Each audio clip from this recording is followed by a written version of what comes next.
दादी का चश्मा टूट गया। चिंटू अपना होमवर्क छोड़कर मम्मी को बताने के लिए भागा। मम्मी उस वक्त टीवी देख रही थी। चिंटू ने टीवी की तरफ देखा।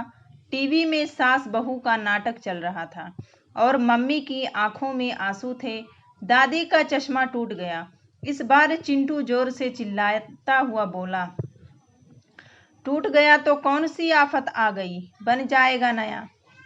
अभी मेरे डायलॉग मिस मत करवा, कहते हुए मम्मी वापस टीवी देखने लगी।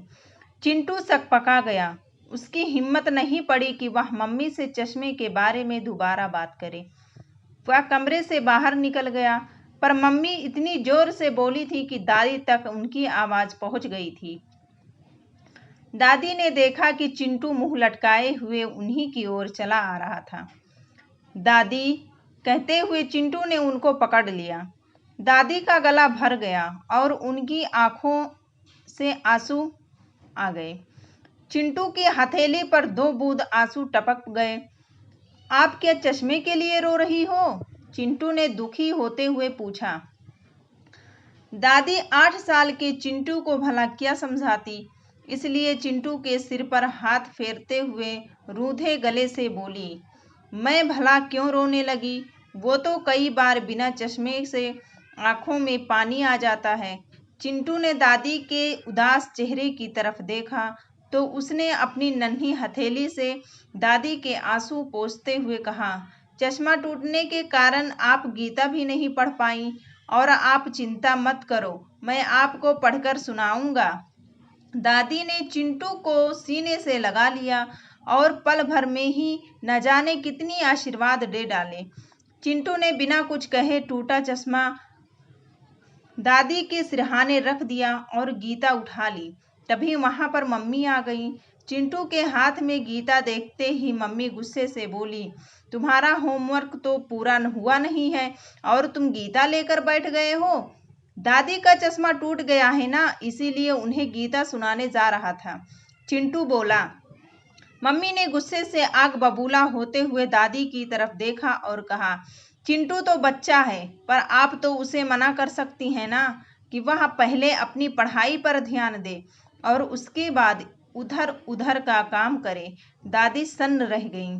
वह किसी अपराधी की तरह सिर झुकाकर बैठ गईं। अपनी सफेद साड़ी से आंखें मसलते हुए वह बोली, मुझे तो पता ही नहीं कि किसके हाथ में गीता है। तुम्हें तो पता है ना कि मोतियाबिंद के कारण मुझे बिना चश्मे के कुछ साफ नजर ही नहीं आता। चश्मा चश्मा, पता है कि आपका चश्मा टूट गया है। अभी 10 मिनट भी हुए नहीं हैं चश्मा टूटे, और नाक में दम कर रखा है सबने। चिंटू गुस्से से बोला, मम्मी, मैं पापा से आपकी शिकायत करूंगा कि आप हर समय दादी पर चिल्लाया करती हो। मम्मी ने चिंटू के गाल पर एक तमाचा जड़ दिया और उसके हाथ से गीता खींचकर मेज पर रख दी।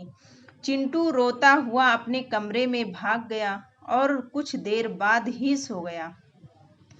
शाम को जब वह सोकर उठा तो उसे बाहर के कमरे से पापा के बोलने की आवाज सुनाई दी। वह दौड़ते हुए पापा के पास पहुंचा। पापा ने उसे देखते ही गले से लगा लिया और बोला, देखो मैं तुम्हारे लिए क्या लाया हूँ। चिंटू ने देखा कि सोफे पर पीला रंग का एक सुंदर सा क्रिकेट बैट रखा हुआ था। चिंटू खुशी से उछल पड़ा। बैट को देखते ही चिंटू अपना सारा दुख दर्द भूल गया और अपने दोस्तों को दिखाने के लिए तीर की तरह घर से बाहर निकल गया। दोस्तों के साथ खेलकर जब थोड़ी देर बाद वह लौटा तो मम्मी पापा किसी बात पर हंस रहे थे। मम्मी उसे देखते ही बोली, पता है, तुम्हारे पापा हमें घुमाने के लिए तुम्हारी मनपसंद जगह शिमला ले जा रहे हैं। शिमला का नाम सुनते ही चिंटू खुशी से मारे उछल पड़ा और बोला, अरे वाह, वहां तो बहुत मजा आएगा। हम सब एक दूसरे को बर्फ के गोले फेंक कर मारेंगे। मम्मी मुस्कुराते हुए बोली, अब चलो जल्दी से सब खाना खा लेते हैं, कल पैकिंग भी करनी है, हम परसों सुबह ही निकलेंगे। तभी चिंटू को तुरंत ही दादी के चश्मे का ध्यान आया और वह बोला, पापा, दादी का चश्मा टूट गया है। अरे, तो इसमें तुझे मुझे दिन में ही फ़ोन करके बता देना चाहिए था, पापा ने कहा। चिंटू ने मम्मी की ओर देखा, पर वह बिना कुछ बोले ही किचन में चली गईं। पापा कुछ सोचते हुए बोले, हम शिमला से वापस लौटकर उनका चश्मा बनवा देंगे। पर दादी को तो बिना चश्मे के कुछ भी दिखाई नहीं देता है। चिंटू परेशान होते हुए बोला, तो तेरी दादी को कौन सी नौकरी करनी है? 4-5 दिनों की ही तो बात है। मम्मी ने चाय का कप पापा के आगे रखते हुए बोला। चिंटू ने आश्चर्य से मम्मी की ओर देखा। उसे विश्वास ही नहीं हुआ कि टीवी सीरियल पर किसी का दुख देखकर घंटों रोने वाली मम्मी को सामने बैठी दादी की परेशानी नहीं दिखाई दे रही है। जब मम्मी पापा खाना खाकर सो गए तो चिंटू दादी के पास जाकर बोला, दादी, रीना आंटी तो काम करने के लिए दिन में आएंगी, पर रात में अंधेरे में आपको अकेले डर तो नहीं लगेगा? दादी ने उसके सिर पर हाथ फेरा और बोला, बेटा, क्या अंधेरा और क्या उजाला, मुझे तो सब कुछ बहुत ही धुंधला नजर आता है, तो क्या दिन और क्या रात। दादी की बात सुनकर चिंटू से कुछ नहीं कहा गया और वह उनके पैर छूकर सोने चला गया। अगली सुबह जब वह पापा के साथ बैठा था तो पापा बोले, इस बार तुम्हारे जन्मदिन पर हम सब अनाथालय चलेंगे और वहां रहने वाले बच्चों को फल और मिठाई देंगे। अनाथालय क्या होता है? चिंटू ने पूछा।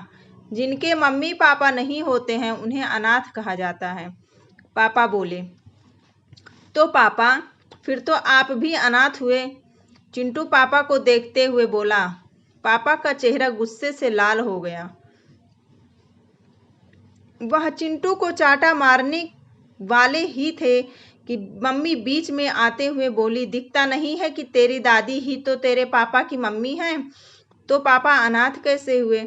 चिंटू बहुत जोर से रो पड़ा और सिसकते हुए बोला, अगर दादी पापा की मम्मी होती तो पापा कभी भी उन्हें इतने बड़े घर में अकेला छोड़कर नहीं जाते और उनका चश्मा भी बनवा देते। जबकि आप सबको पता है कि दादी को बिना चश्मे के कुछ भी दिखाई नहीं देता है। उन्हें अकेला छोड़कर हम सब सैर सपाटे के लिए शिमला जा रहे हैं। पापा के हाथ से पानी का गिलास छूट गया और कांच के टुकड़े चारों ओर बिखर गए। मम्मी ने पापा की तरफ देखा। पापा सिर झुकाए दादी के कमरे की ओर जा रहे थे। मम्मी ने चिंटू को कसकर गले लगा लिया और बोला, मुझे माफ कर दो बेटा, पता नहीं मुझसे इतनी बड़ी गलती कैसे हो गई। दादी के कमरे में पापा दादी की गोद में सिर रखकर बच्चों की तरह रो रहे थे और दादी उन्हें ढेरों आशीर्वाद देते हुए अपने आंसू पोंछ रही थी। दोस्तों, अगर ये कहानी आपको पसंद आए तो प्लीज़ हमारे चैनल को सब्सक्राइब ज़रूर करें और ज़्यादा से ज़्यादा शेयर करें और कमेंट में लाजमी बताएं कि ये स्टोरी आपको कैसी लगी। स्टोरी सुनने के लिए thank you so much guys. बहुत बहुत शुक्रिया आपका।